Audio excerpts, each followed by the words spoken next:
Y por eso le damos la bienvenida a Eugenia Rodríguez, analista económica del CEPA. Eugenia, ¿cómo estás? Guadalupe Regalci y Nacho Corral, te saludamos. Hola, ¿qué tal? Buenas tardes.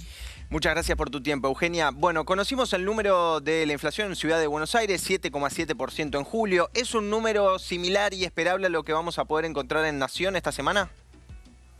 Sí, en principio, digamos, las estimaciones hacen prever que el número va a ser similar, sobre todo teniendo en cuenta lo que pasó la primera mitad de julio, sobre todo,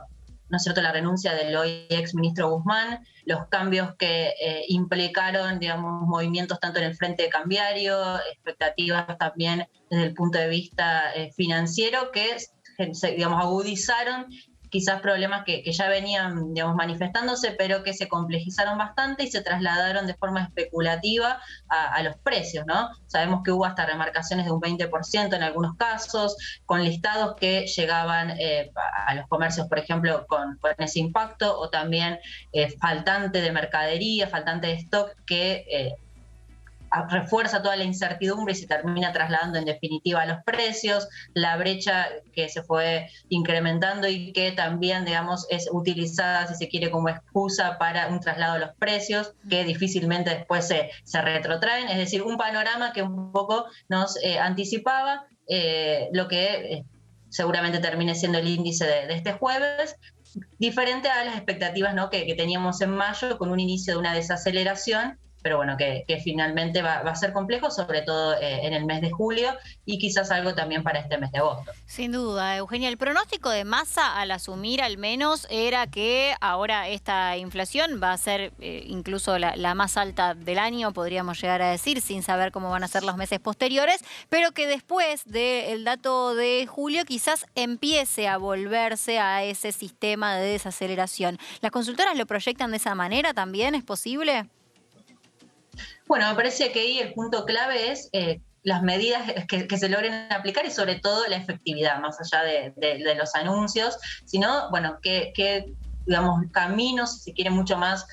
ordenado y articulado se encuentra para que las políticas existentes, nosotros, por ejemplo, desde CEPA hemos destacado algunas políticas de precios donde realmente se ve que logran frenar ciertos avances, pero sin embargo también tenemos muchos otros sectores que han, digamos,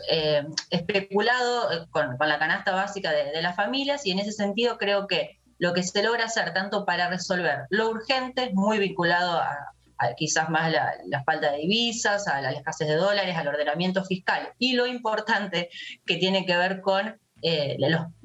resolver esta subinflacionaria y resolver el poder adquisitivo de la población, poder mejorar el poder adquisitivo de los ingresos, van a ser claves para bueno, ver si definitivamente hay una desaceleración, por lo menos en lo que resta del año, y finalmente, ¿no es cierto?, el número de este 2022 no termina siendo como algunas previsiones. Nosotros siempre tratamos de ser prudentes y remarcamos que hay un gran problema cuando los aumentos de precios no están asociados a aumentos de costos, es decir, es muy difícil hacer estimaciones o proyecciones cuando están totalmente disasociados de los costos y están vinculados a este escenario de especulación e incertidumbre que hay que ser claros también, está asociado a ciertos sectores que presionan por una devaluación cuando a la mayoría de la población significaría una licuación de sus ingresos. Sin embargo, bueno, hay otros que se podrían ver beneficiados. Eugenia, y justamente en esa línea, en el día de hoy, el presidente anunció esta convocatoria a empresas y sindicatos para este acuerdo de precios. ¿Crees que es una herramienta viable, que es una de las cartas que tiene hoy en día el gobierno para tratar de ponerle un freno a esta suba? Sin duda las convocatorias, las mesas de diálogo sectoriales son claves justamente no solo para implementar medidas, sino para después lograr que digamos, se puedan llevar a la práctica, es decir, que den resultados, y ahí los acuerdos de los sectores, el compromiso y también que hayan sido parte en alguna medida de esos acuerdos, me parece fundamental. También decir que hay que recordar, ¿no?, que estas convocatorias no son la primera vez, sino que el gobierno lo viene fomentando y que ha habido un crecimiento de la rentabilidad, sobre todo del sector empresario, no así si miramos justamente lo que viene pasando con los ingresos, con la participación de los trabajadores en los ingresos. En ese sentido me parece clave también que se ponga sobre esa mesa, en ese encuentro, digamos, un acuerdo que considere precios y salarios, pero que tenga en cuenta sobre todo cómo vienen perdiendo los salarios, sobre todo también, no solo sector privado, sino pensando, por ejemplo, en los trabajadores y las trabajadoras informales, que aún se encuentran muy atrás, por ejemplo, de 2019, sin ser diciembre de 2019 un periodo de plenitud, sobre todo porque habíamos perdido 20 puntos ya por la gestión de los 4 años del macrismo. Ujú. Sí, Eugenia, paralelamente, hablando también de lo que puede llegar a ser la inflación de los próximos meses, ¿cómo crees que puede afectar la implementación de la segmentación tarifaria con estos nuevos anuncios que dio Massa al asumir y que se van a conocer en profundidad esta semana, pero que puede afectar a más cantidad de gente de la que se había dicho en un principio? Sí, bueno, por un lado la segmentación tarifaria, cuya aplicación se demoró en gran medida,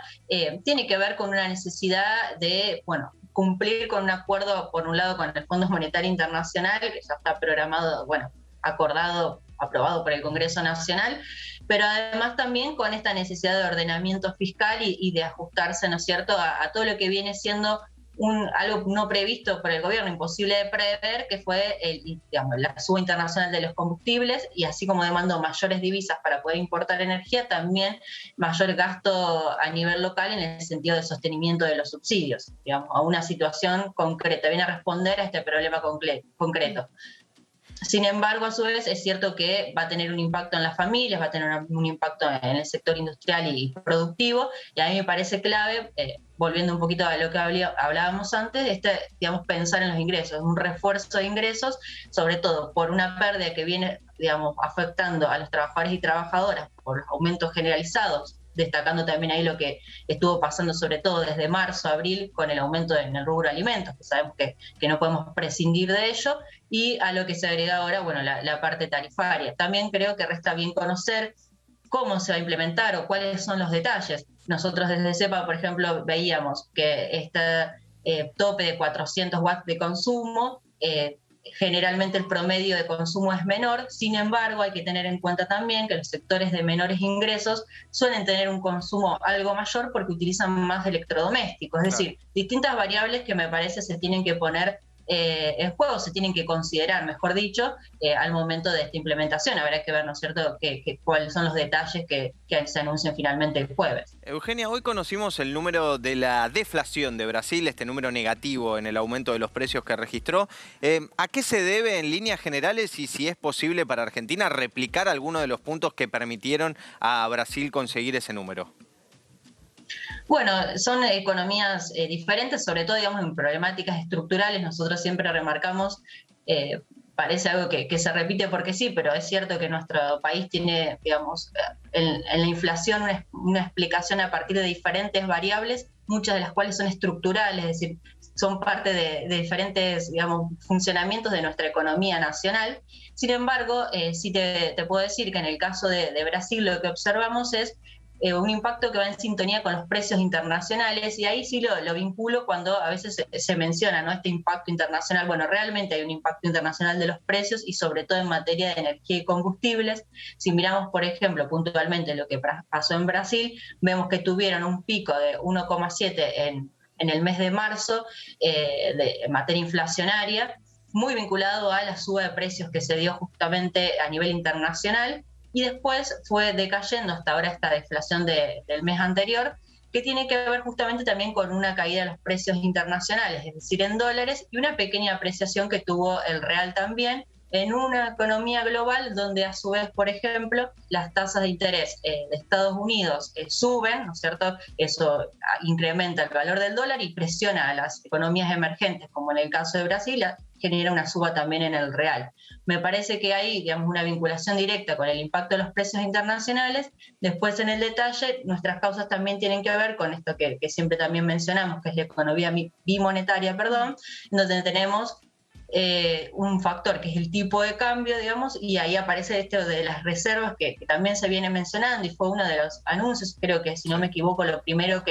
a lo que se refirió el actual ministro Sergio Massa, en el sentido de, bueno, hoy tenemos un problema de bastante urgencia, si se quiere el corazón de los problemas hoy más urgentes de la Argentina, que es la escasez de dólares, la necesidad de acumular divisas, de engrosar las reservas, para poder, digamos, estructurar una política de cambio con un tipo de cambio justamente estable que después obviamente posibilite llevar a cabo las distintas políticas en materia de crecimiento, actividad productiva, generación de empleo y distribución. Bueno, Eugenia, al respecto de esto, hoy el presidente del Banco Central volvió a expresarse en relación a las reservas, hablando de que esta baja o esta complicación con respecto a las reservas tiene que ver con dos factores. Por un lado, el incremento de las importaciones a la energía y por otro lado, la falta de liquidación del sector agroexportador y medidas que el gobierno ya tomó para que se liquide la producción. ¿Por qué crees que no está funcionando? ¿No se termina de llegar a un acuerdo con el sector?